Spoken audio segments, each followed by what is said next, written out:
बच्चों, आप लोगों का जो आज टेस्ट हुआ उसका हम सॉल्यूशन करने वाले हैं केमिस्ट्री का। ठीक है, तो हमारा जो क्वेश्चन है, क्वेश्चन नंबर 1 क्या कह रहा था, डायरेक्ट हम लोग क्वेश्चन की ओर बढ़ते हैं।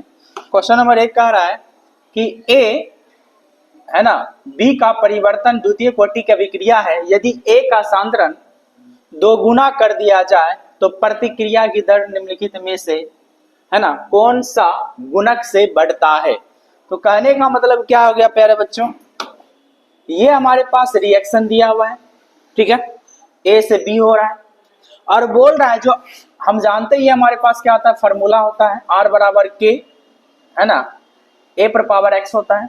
ठीक है, एक्स 1 2 3 4 होता है, लेकिन यहां पर हमको बता रखा है कि द्वितीय कोटि की है। कितना कोटि का है? द्वितीय। कौन सा कोटि की अभिक्रिया हो रही है? द्वितीय कोटि की अभिक्रिया, इसलिए यहाँ पर 2 दे दिया, जिसको हमने समीकरण 1 मान लिया। सांद्रण क्या है? सांद्रण ए यहाँ पर हमारे पास क्या है? सांद्रण है। सांद्रण को हम लोगों ने क्या कर दिया? 2 गुना कर दिया, 2 गुना कर दिया। ठीक है प्यारे बच्चों, तो 2 गुना कर दिया, तो ए को हमने क्या कर दिया? 2 गुना। ठीक है, अब जरा ध्यान देना, हमें आर पूछ रहा है, जब 2 गुना कर देंगे तो ये आर कितना हो जाएगा। तो आप क्या करना है, कुछ नहीं, एक जगह पर क्या लिखोगे? 2a लिखोगे। ठीक है, यही समीकरण है। आर के जगह हम आर डैश लिखेंगे, क्योंकि ये दूसरा क्या होगा उसमें परिवर्तन को ये पूछ रहा है। के का के ही रहने दिए, एक जगह पर हमने 2a रखा है। अब इसको सॉल्व कर दिए, सॉल्व कर दिए तो क्या आ गया, तो एक जगह 2a रखे तो 2 2 जा 4, 2 को बाहर कर दिए, के का के रहने दिए, ए स्क्वायर रह दिए। अभी दोनों में तुलना करेंगे, जब तुलना करते हैं तो आर जो हमारे पास है, यानी कि आर और डैश में क्या अंतर आ रहा है, तो जरा ध्यान देखो, ये सारे के सारे सेम है, तो अंतर क्या है? 4 गुना हो जा रहा है। यानी आर डैश कितना गुना हो गया? इससे 4 गुना हो गया है। ठीक है ना, अगर तुलना करोगे तो आर डैश क्या गुना हो गया? 4 गुना हो गया। ठीक है, चलिए दूसरा क्वेश्चन है कि दूसरा क्वेश्चन है, अधिकांश प्रतिक्रियाओं के लिए ताप गुणक निम्नलिखित में से किसके बीच होता है। तो याद कर लो, याद देखो, अगर हम टेम्परेचर 10 डिग्री तक बढ़ा दे तो 2 से 3 गुना हो जाता है। ठीक है ना, और यहाँ पर ताप गुणांक की बात किया गया है, तो ये 2 से 3 गुना होता है। ठीक है, और इसका हो जाएगा ए हो जाएगा। ठीक है प्यारे बच्चों, तो चलिए नेक्स्ट क्वेश्चन कह रहा है कि वेग स्थिरांक पर ताप के प्रभाव को व्यक्त करने के लिए आर्हेनियस का समीकरण निम्नलिखित में से कौन सा है। तो आर्हेनियस का समीकरण हमको बताना है प्यारे बच्चों, तो ये आपको नोट्स में लिखा होगा आर्हेनियस का समीकरण, तो आप डायरेक्ट इसका उत्तर दे सकते हैं। ठीक है, तो आप इसका डायरेक्ट उत्तर दे सकते हैं। ठीक है, तो आर्हेनियस का समीकरण क्या होता है प्यारे बच्चों, तो आर्हेनियस का समीकरण ये रहा,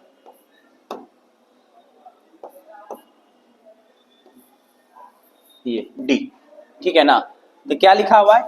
के बराबर ए ई एफ बटा आर टी, ये होता है आर्हेनियस। इसको रट लो, इस बार 2 नंबर में भी आया था आर्हेनियस समीकरण। ठीक है, चलिए नेक्स्ट क्वेश्चन है हमारे पास, कह रहा है कि निम्नलिखित में से कौन फेरिक हाइड्रोक्साइड के कोलाइडी विलयन के स्कंदन में सबसे अधिक प्रभावी है। तो सबसे पहले हम लोग स्कंदन शब्द को समझेंगे, स्कंदन क्या होता है। ठीक है प्यारे बच्चों, फिर हम लोग इस क्वेश्चन पर आते हैं। ठीक है, तो जरा ध्यान से देखना, यहां पर हम लोग कुछ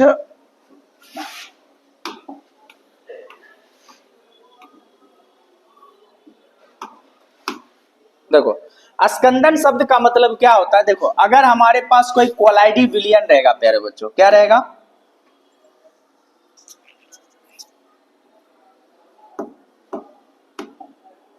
अगर हमारे पास कोई कोलाइडी विलयन है, ठीक है ना, इसमें डाल दिए कोलाइडी विलयन, अगर उसमें हम लोग विद्युत अपघट्य करवाते तो विद्युत अपघट्य में क्या होता है? प्लस होता है, माइनस होता है। तो होता क्या है, उसके विलयन में प्लस और माइनस को एक जगह यानी समीप ला देता है।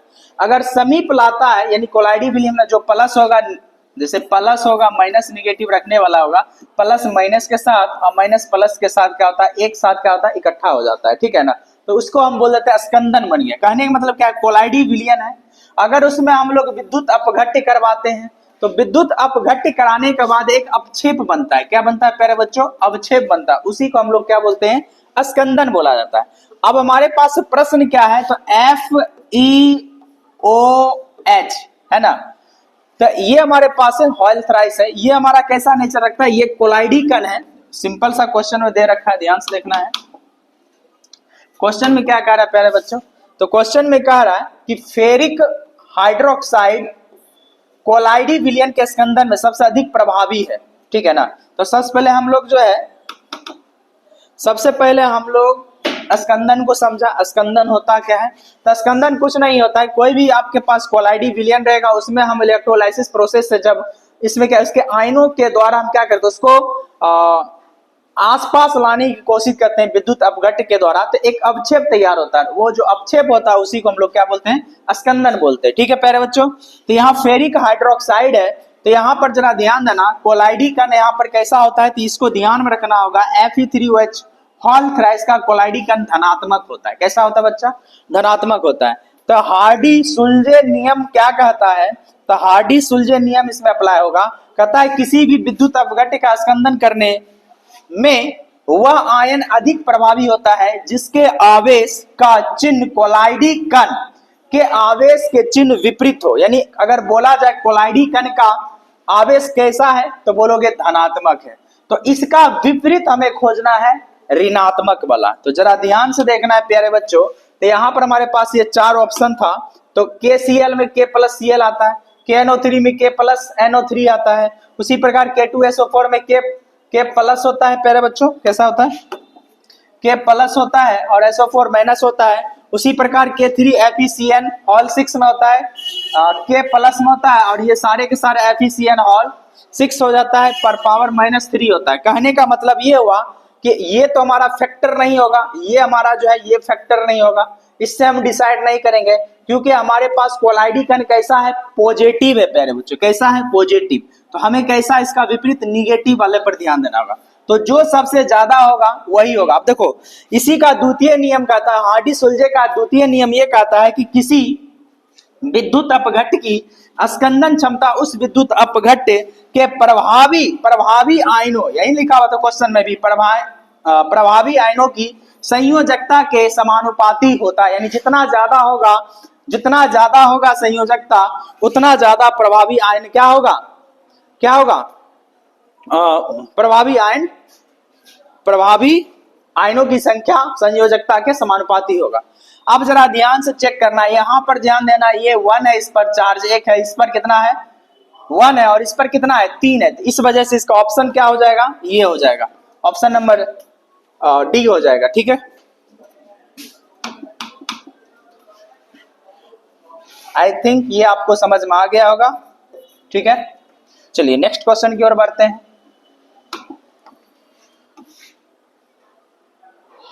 तो नेक्स्ट क्वेश्चन है, एक इलेक्ट्रोड का ऑक्सीकरण, एक इलेक्ट्रोड का ऑक्सीकरण विभव 0.76 वोल्ट है, इसका अवकरण विभव। एक तरह से स्टैंडर्ड की बात हमसे पूछ रहा है। स्टैंडर्ड होता है, स्टैंडर्ड छुटा हुआ है ना, स्टैंडर्ड ऑक्सीकरण विभव, ठीक है ना, स्टैंडर्ड की बात कर रहा है। और यहां पर भी इसका रिडक्शन हमसे पूछ रहा है, यानी अवकरण का मतलब होता है रिडक्शन, हमसे पूछ रहा है, रिडक्शन पोटेंशियल पूछ रहा है। तो कुछ नहीं, इसका एक न्यूमेरिकल होता है, तो आप जानते होंगे, पढ़े होंगे, ठीक है ना। हम लोग कोई एक है, ये हमारे पास क्या है, A+ बनता है, तो इलेक्ट्रॉन क्या होता है, लूज करता है। तो यही हम मान लेते हैं, ये हमारे पास दे रखा है, ठीक है। यहाँ पर जो क्रियाएं हो रही है वो कैसा क्रियाएं हो रहा है, इसमें ऑक्सीडेशन हो रहा है, ठीक है ना। और यहाँ पर हमसे ये पूछा है कि इलेक्ट्रॉन गेन करेगा, यानी कि रिडक्शन हमसे पूछ रहा है। तो इसके लिए एक फार्मूला होता है, ये फार्मूला आपको ध्यान रखना होगा। मानक अपघट्ट विभव बराबर होता है मानक ऑक्सीकरण विभव, ठीक है ना। अब यहाँ पर क्या होता है, निगेटिव में लिया जाता है, ठीक है ना। तो यहाँ पर हमारे पास जो निगेटिव लेंगे ये पॉजिटिव है, तो प्लस माइनस इसका मानक ऑक्सीकरण विभव दे रखा है, ये ऑक्सीकरण विभव दे रखा है। तो ऑक्सीकरण विभव कितना दे रखा है, +0.763, ठीक है। तो ये हमने यहाँ पर पुट कर दिया, तो यहाँ पर SRP आ गया, यानी कि हमारे पास जो पूछने का था कितना आ गया, -0.763 आ गया, ठीक है प्यारे बच्चों।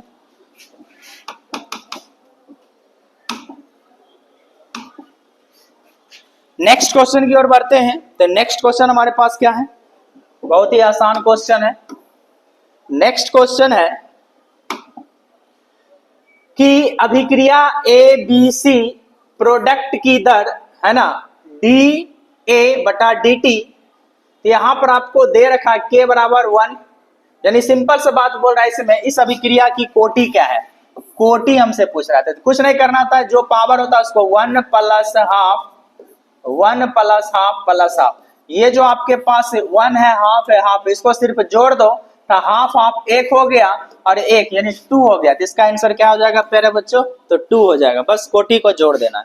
अच्छा इस क्वेश्चन में यहाँ पर सेकेंड कर देना है, सेकेंड इनवर्स हो जाएगा, तो बाकी बात इसका है प्रथम कोटि की अभिक्रिया के लिए यही ऑप्शन होगा, ठीक है ना। किसी को दिक्कत, किसी को कोई दिक्कत नहीं। तो आगे हमको ध्यान देना है, आगे जो हमारे पास क्वेश्चन होने वाला है, कह रहा है क्वेश्चन कि KMnO4 अवकृत होता है, KMnO4 अवकृत होता है, तो इसका आंसर हो जाएगा MnO2 में उदासीन माध्यम में, क्या हो जाएगा, उदासीन माध्यम में, ठीक है ना।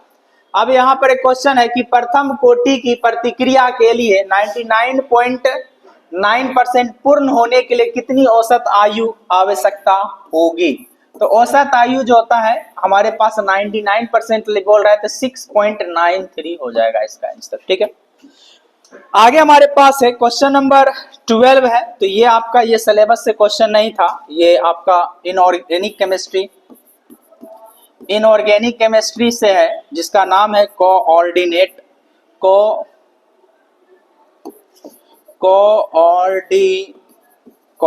कंपाउंड से ये चैप्टर है। उप सहसंयोजक यौगिक से ये क्वेश्चन दिया गया है, ठीक है ना, ये आउट ऑफ सिलेबस हो गया आपका क्वेश्चन, ठीक है ना, लेकिन फिर भी हम इसको बता देते हैं, ठीक है ना।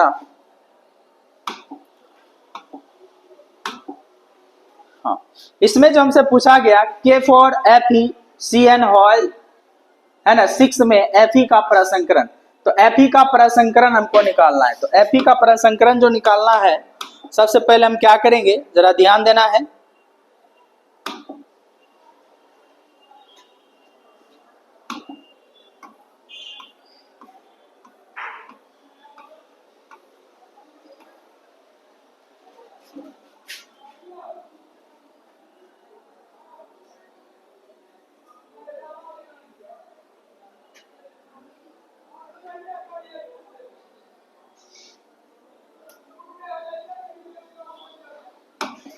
देखो सबसे पहले हम इसका क्या करेंगे, ऑक्सीकरण संख्या, ऑक्सीडेशन स्टेट निकालेंगे। तो हम जानते हैं पोटेशियम का 1 होता है +1, तो 1 लिख दिए। इसका निकालना है तो सबसे पहले x लिख दिए। अब देखो CN साइनाइड का जो होता है लिगेंड के रूप में काम करता है, ये -1 होता है। अब कुछ नहीं इसमें रख दो, तो +1 4 हुए तो 4 रख दिए, सब में प्लस करते इसका वैल्यू x रख दिए।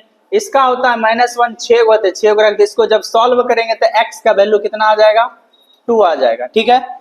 अब हम क्या करें, क्योंकि हमारे पास आयरन और इसी का हमको क्या निकालना है, तो इसी का हमें मतलब हाइब्रिडाइजेशन निकालना है, यानी प्रसंकरण निकालना है।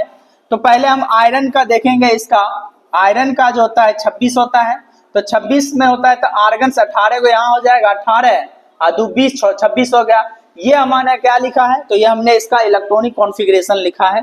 दूसरा, क्योंकि हम जान रहे हैं इसने क्या किया है, 2 इलेक्ट्रॉन किसी को दे दिया, इसलिए तो पॉजिटिव चार्ज रखा है, तो इसका मतलब अब इसका 24 हो जाएगा।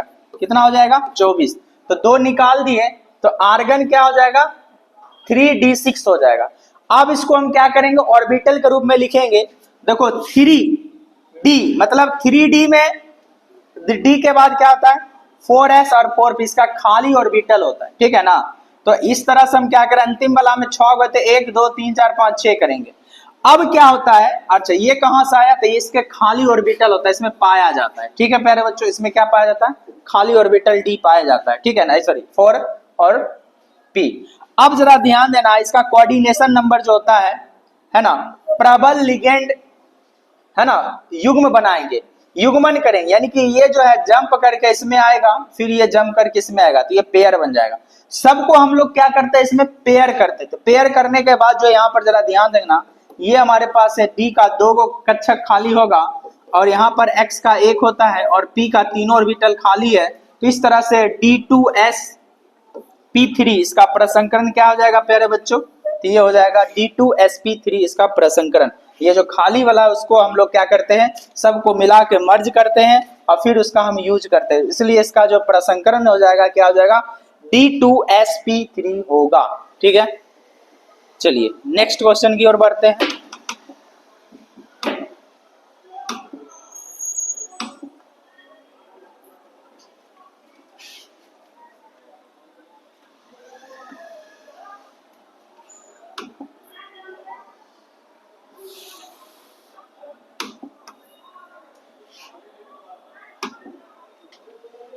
चलिए नेक्स्ट जो क्वेश्चन हमारे पास है वह है कि अष्टफलकीय CONH3 all 4 Br2 bracket 1 Cl किस प्रकार के समावयवता प्रदर्शित करता है। तो इसका आंसर हो जाएगा जैमितीय एवं आयनन। कैसे होगा तो हम बता दे रहे हैं यहाँ पर थोड़ा सा।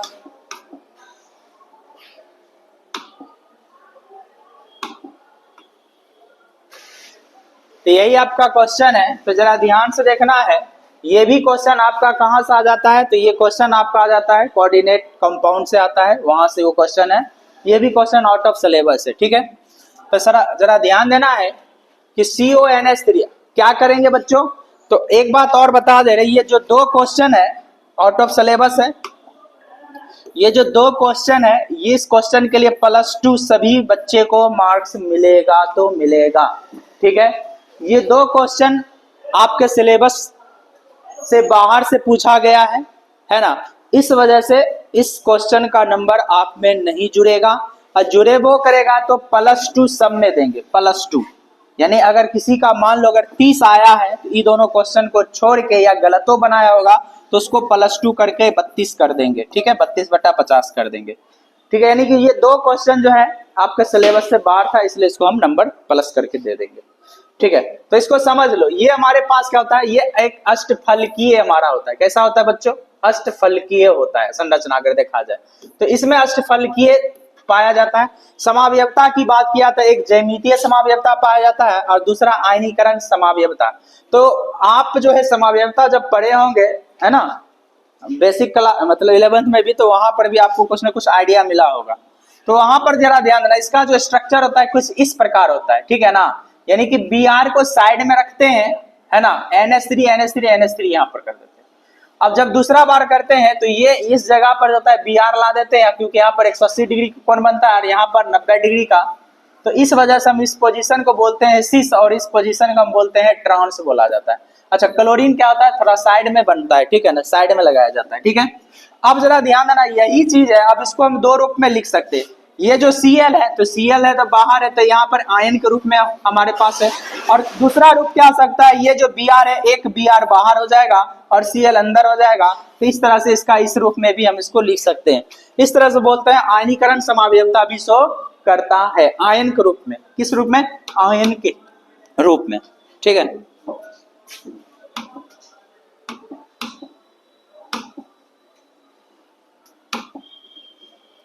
चलिए नेक्स्ट क्वेश्चन है 14 नंबर है। अभिक्रिया 2A+B है ना, एरो 3C+D के लिए निम्नलिखित में से कौन अभिक्रिया वेग को व्यक्त नहीं करता है। तो सिंपल सा अगर हम इसका बात अगर बताना चाहे तो सिंपल सा बात है। तो ये हमारे पास है 2, तो इसके लिए अगर लिखना चाहे R बराबर क्या हो सकता है, तो इसके लिए लिखेंगे तो -12 dA और डिवाइडेड बाय dt। ठीक है, इसके लिए लिखना चाहे तो इसके लिए लिखेंगे -dB और डिवाइडेड बाय dt। अगर इसके लिए लिखना चाहे तो क्या हो जाएगा, इसके लिए इधर प्लस हो जाता है, तो प्लस में हम लिखेंगे 1/3 dC डिवाइडेड बाय dt होता है। अगर इसके लिए लिखना चाहे तो इसके लिए क्या हो जाएगा, तो प्लस हो जाएगा d हो जाएगा डिवाइडेड बाय dt। तो इस क्वेश्चन का आंसर क्या हो जाएगा, तो जरा ध्यान से समझो। कह रहा है व्यक्त नहीं करता है, तो क्या ये व्यक्त कर रहा है, हाँ ये कर रहा है। ठीक है, अब यहाँ पर क्या -DC ये नहीं कर रहा है, ये व्यक्त नहीं कर रहा है। और ये इसको मैच कर लेते हैं -dB, हाँ ये भी कर रहा है। अब जरा ध्यान दो, ये जो हमारे पास है ये वाला, ये यहाँ पर क्या होना चाहिए, प्लस होना चाहिए, इसलिए इस क्वेश्चन के लिए ये भी गलत हो गया। तो 14 का जो बच्चे 14 और डी दोनों में से कोई भी लगाए होंगे या दोनों लगाएंगे उसको हम प्लस 1 नंबर कर देंगे दोनों के लिए। यहाँ पर ऑप्शन बी भी सही है और ऑप्शन डी भी बच्चों सही है। कोई दिक्कत?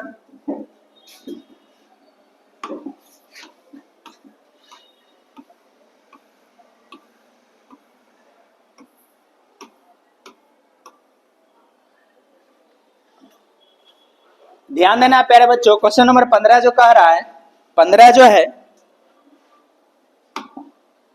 15 है कह रहा है कि अभिक्रिया ए तथा बी के लिए अभिक्रिया का वेग 4 गुना घट जाता है। कितना गुना? 4 गुना, यानी आर को कितना गुना घटा देंगे? 4 गुना घटा देते हैं, ठीक है ना। 4 गुना घटा देंगे और यदि बी की सांद्रता यानी कि अगर सांद्रता अगर मान लो बी है तो बी को हम क्या कर दिए हैं? 2 गुना कर दिए, यानी कि 2b कर दिए, ठीक है, 2b कर दिए हैं। तो बी के सापेक्ष अभिक्रिया का क्रम क्या होगा? ठीक है, तो इसके लिए ध्यान देना है। क्वेश्चन में क्या कह रहा था?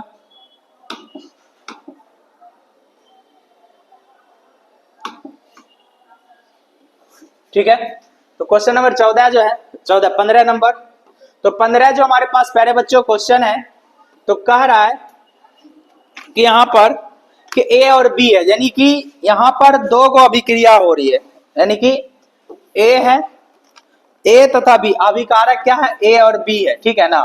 ए और बी है और उसके बाद प्रोडक्ट बन रहा है, ठीक है, ये प्रोडक्ट बन रहा है। तो अब इसके लिए हम लोग रेट लिखेंगे, तो आर बराबर क्या हो जाएगा? किस रेट से हो रहा है हमको नहीं मालूम होता है, एक्स मान लेते हैं, इसको वाई मान लेते हैं, ठीक है। तो इसको हमने समीकरण 1 मान लिया। अब देखो आर क्या हो गया? आर क्या हुआ? 4 से कम हो गया और बी की जो सांद्रता है ये 2 गुना हो गया। तो अभी तुरंत बोले ना बी कितना कर देंगे? 2 गुना कर देंगे, तो यहाँ 2b हो जाएगा। अब समीकरण 1 2 को भाग देंगे, तो भाग देंगे तो ऊपर वाला देखो, ऊपर वाला लिख दिए, नीचे वाला r बटा 4 और यहाँ से देखो ये कैंसिल, r कैंसिल हो जाएगा, ये वाला कैंसिल हो जाएगा। हमारे पास क्या बच जाएगा? इधर बच जाएगा, सिर्फ 4 बचेगा, ऊपर चला जाएगा तो ये ऊपर चला जाएगा तो 4 बचेगा। b ए पर पावर y हो जाएगा डिवाइडेड बाय, यहाँ पर हो जाएगा 2 पर पावर y अलग कर देंगे और b पर पावर y अलग कर देंगे, तो ये हमारा कैंसिल आउट हो जाएगा। तो अब हमारे पास क्या बच गया? 4, क्या बच गया प्यारे बच्चों? 4 बराबर बच गया 1/2y। तो हमने क्या किया इसको? तो इसको ऊपर फेंक दिए और 4 को नीचे ला दिया, तो क्या हो जाएगा? 2 पर पावर y और 1/4 हो गया। अब इसको हम क्या लिख सकते हैं? 2 पर पावर 2 लिख सकते हैं कि नहीं? 2 पर पावर 2 लिख सकते हैं कि नहीं प्यारे बच्चों? लिख सकते हैं आराम से, कोई दिक्कत वाली बात नहीं है। अब जरा ध्यान देना, अब इसको हम क्या लिख सकते हैं? तो इसको हम लिख सकते हैं 2 पर पावर -2, हाँ जरूर लिख सकते हैं, 2 पर पावर -2 जरूर लिख सकते हैं। अब जरा ध्यान देना, अब जरा ध्यान देना कि यहाँ पर देखो 2 तो बेस सेम है, पावर क्या हो जाएगा? बराबर हो जाएगा, तो y बराबर कितना निकल कर आ गया? -2 निकल कर आ गया, ठीक है प्यारे बच्चों। तो इस क्वेश्चन का आंसर क्या हो जाएगा? इस क्वेश्चन का आंसर हो जाएगा -2, ठीक है, -2 इसका आंसर हो जाएगा। किसी को दिक्कत? किसी को दिक्कत है तो बताइए। चलिए नेक्स्ट क्वेश्चन की ओर बढ़ते हैं। क्वेश्चन नंबर 16 कह रहा है कि किसी प्रथम कोटि की अभिक्रिया ए से बी के लिए है ना 0.1 m सांद्रण जब भी बात करेंगे इसी की बात कर रहे हैं, ठीक है ना। रहने पर अभिक्रिया की गति 2 यानी रेट दे रखा है, रेट ये दे रखा है, रेट दे रखा है ना, मोल पर लीटर सेकेंड इनवर्स है। इस अभिक्रिया की अर्ध आयु का मान ज्ञात करें। सिंपल सा बात है, हमारे पास ये क्या दे रखा है? सांद्रण दे रखा है, सांद्रण दे रखा है, ठीक है, प्रथम कोटि की अभिक्रिया है, ठीक है, यानी कि ए दे रखा है, सांद्रण दे रखा है और आर दे रखा है। तो सिंपल से इसको सॉल्व करेंगे, आराम से निकल जाएगा, ठीक है।